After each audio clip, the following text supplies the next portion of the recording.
Climate change. Climate change refers to significant long-term changes in the global climate. The global climate is connected to system of sun, earth, and oceans, wind, rain, and snow, forests, deserts, and savannas, and everything people do too. The climate change of a place, say New York, can be described as its rainfall, changing temperatures during the year, and so on. So, when we say climate change, ito yung pagbabago ng klima like greenhouse effect. So, di ba, ma-experience man nato usahay sobra na kaayo ang init tapos tugnaw. So, daghan jud ang actually ang effects sa climate change sa ato ang environment. So, ang climate change is dili lang siya about sa ato ang environment, apil na diri ato ang health.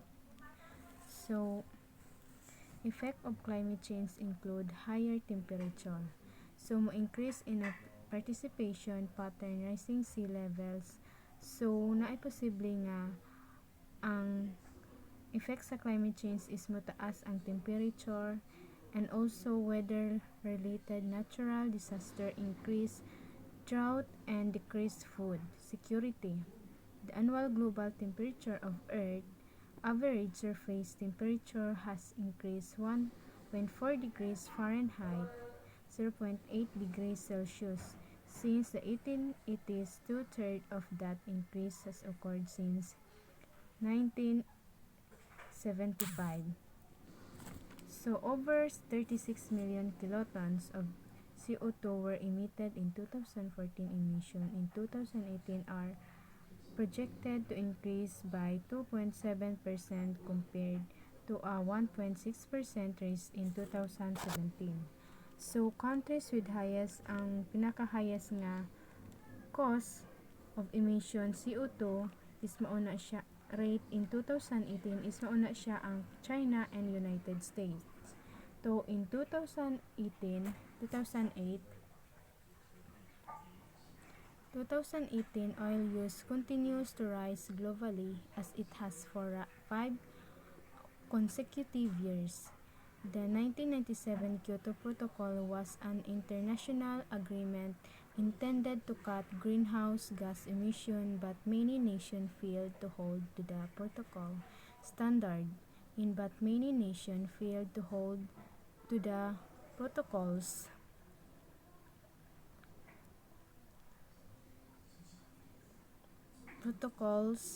agreement was signed by over 200 nations with a Fahrenheit of 1.4 degrees. So, under the Paris Agreement, developed nations agreed subdivide and efforts of developing nations to meet the standards of the agreement and begin using more renewable energy sources. Progress will be reviewed every 5 years.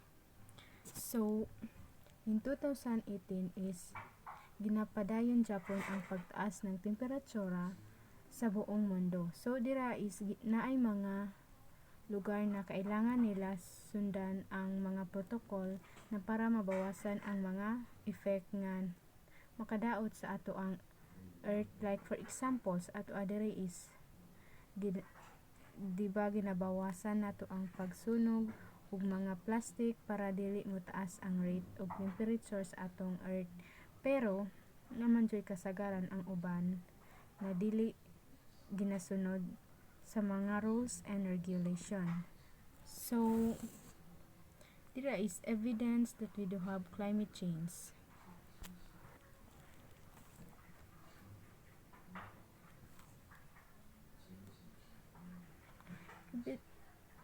The most compelling climate change evidence scientists have of climate change is long-term data relating atmosphere CO2 levels and global temperature, sea levels, the experience of ice, the fossil record, and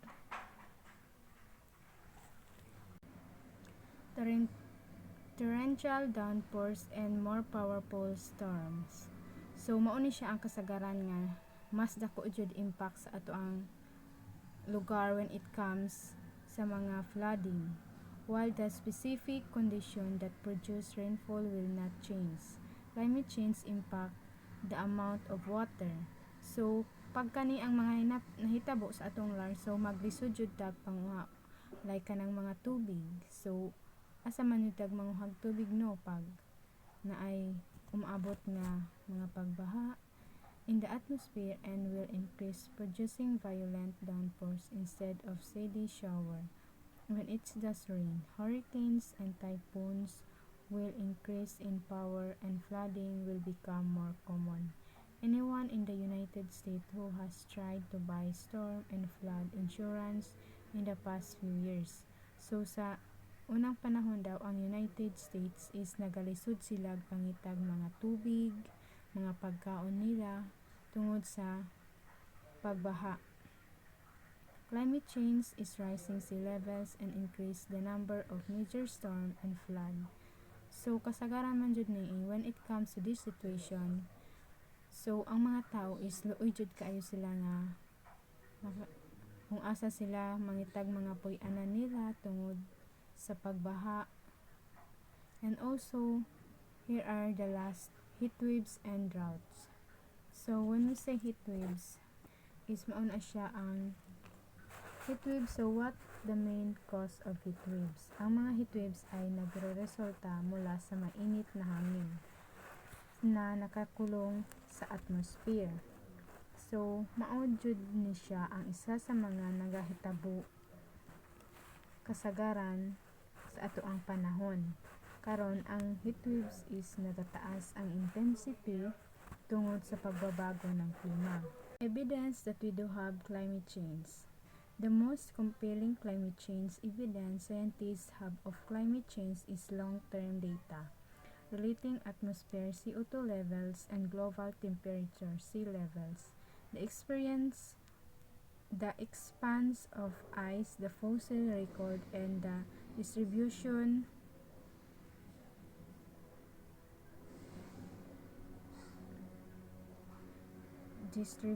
this data, which goes back millions of years, show a strong correlation between CO2 levels and temperature.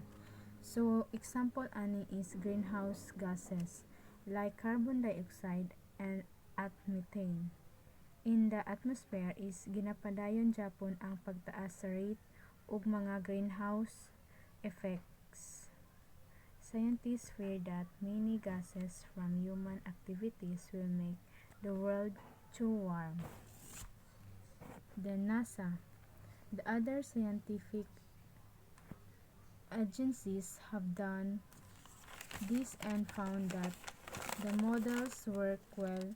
A second way to test is to use the model to predict upcoming changes and then to see if emerging reality fits. It is possible to track the rapid retreats of glacier and observe the summer melting of the polar ice. Cap sea levels are rising measurably. The temperature of the world oceans is demonstrably rising and consequently many fish species are moving to follow waters that are the right temperature for them. So, ang NASA daw is a government agency that is responsible for science and technology related to space. So ang NASA is siya ang nagahatag og usual nga tool para dirian nila makita ang mga relational na model. Like for example is ang mga modelo is sila ang nagabuhat kung unsay mga umaabot na pagbabago at paghuman is para makita nila kung unsay mga tinuod na posibleng masubaybayan nila para kung mutaas ba ang temperature. So, visual impact of climate change evidence.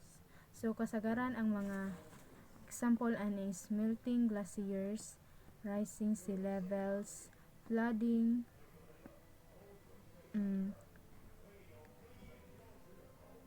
worsening droughts. So rising sea levels. So climate change impact rising sea levels.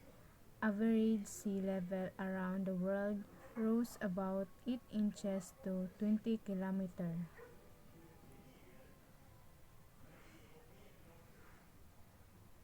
The past 100 years, climate scientists expect to rise more and more rapidly in the next 100 years as part of climate change impact.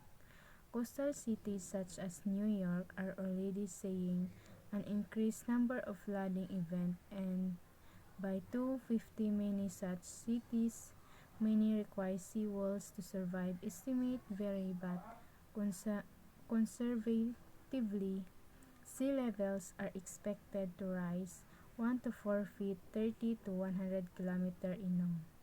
So kani is na ay mga kasagaran, mga impact, like example sa mga climate change is naaman joy mga like Greenland ice cave and or the Antarctic shelves collapse sea levels by much 2 feet 6 m. For the example, large parts of Florida. So ang mga impact sa climate change is like kanang mga melting ice. Projections suggest climate change impact within the next 100 years. If not sooner, the world glacier will have disappeared, as well the polar ice and the hugs Antarctic ice shell. Greenland may be green and Changing ecosystems. As the world warms, entire ecosystem will move. Already rising temperatures at the equator have pushed such staple crops. As rise north into once cooler areas, many fish species have migrated long distances to stay in waters that are the proper temperature for them. In once colder waters, this may increase fishermen's catches. In warm waters, it may eliminate fishing. In many places, such as on the east coast of the US, it will require fishermen to go further to reach fishing grounds. Farmers in temperate zones are finding drier conditions difficult for crops such as corn and wheat, and once prime growing zones are now threatened. Some areas may see complete ecological change. In California and on the coast, for example, climate change impacts and warming will soon fundamentally change the forest. In Europe, hundreds of plant species will disappear and hundreds more will move thousands of miles. Reduced food security. One of the most striking impacts of rising temperatures is felt in global agriculture. Although these impacts are felt very differently in the largely temperate developed world and in the more tropical developing world, different crops grow best at quiet specific temperatures, and when those temperatures change, their productivity changes significantly.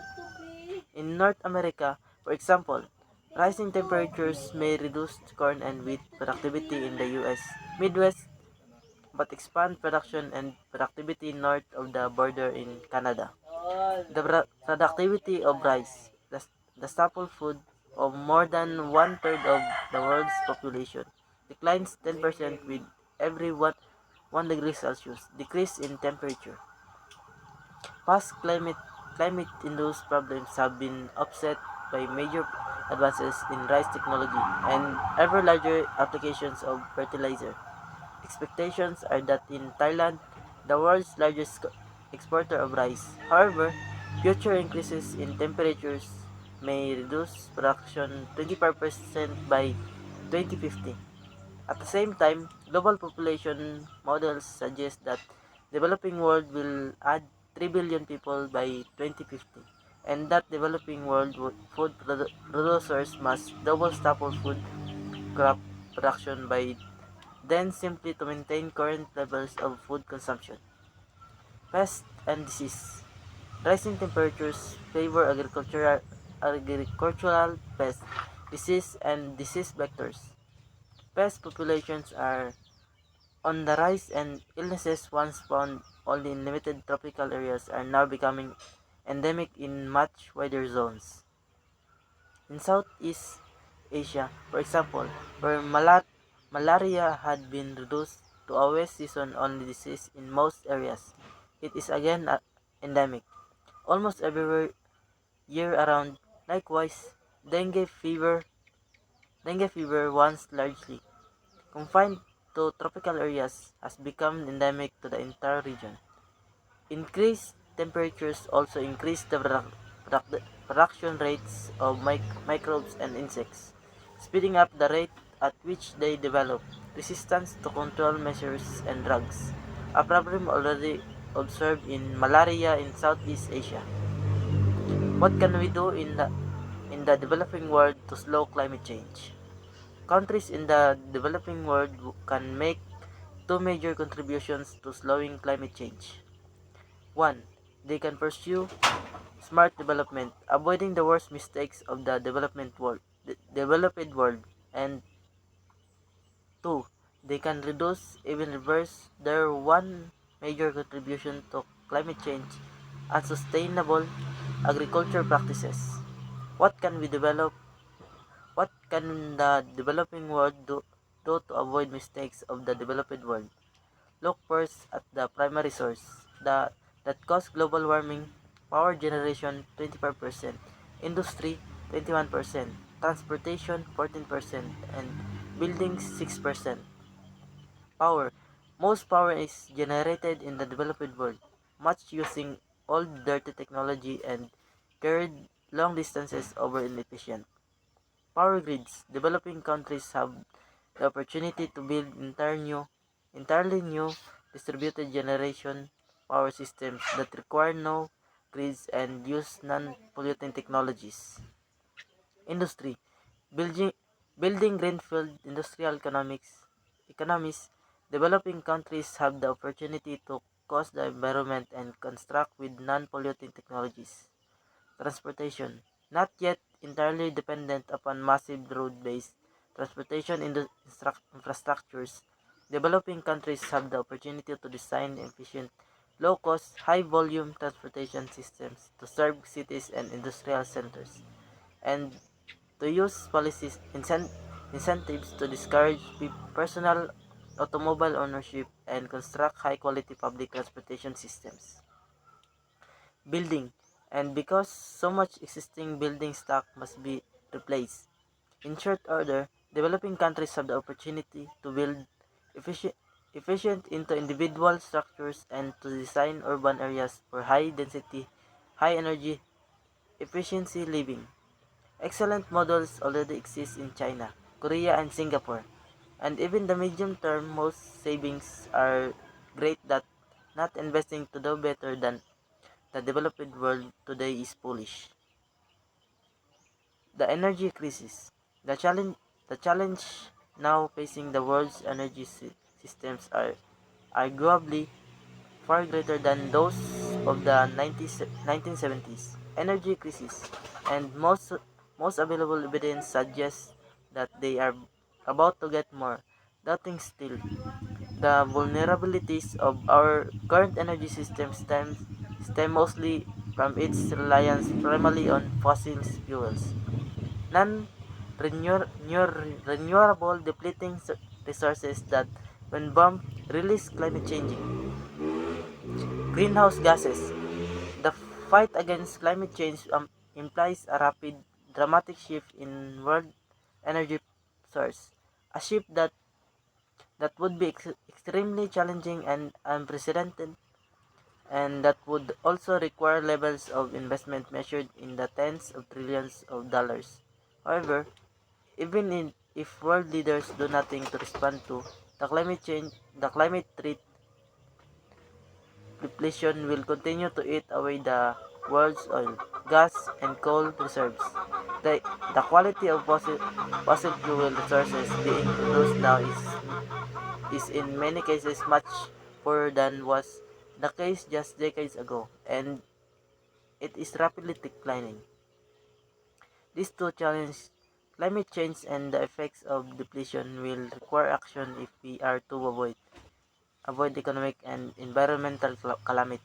Such actions would entail the replacement not only on not only of energy production infrastructure but also of much of our our energy usage infrastructure, which was designed to take advantage of the specific capabilities of fossil fuels.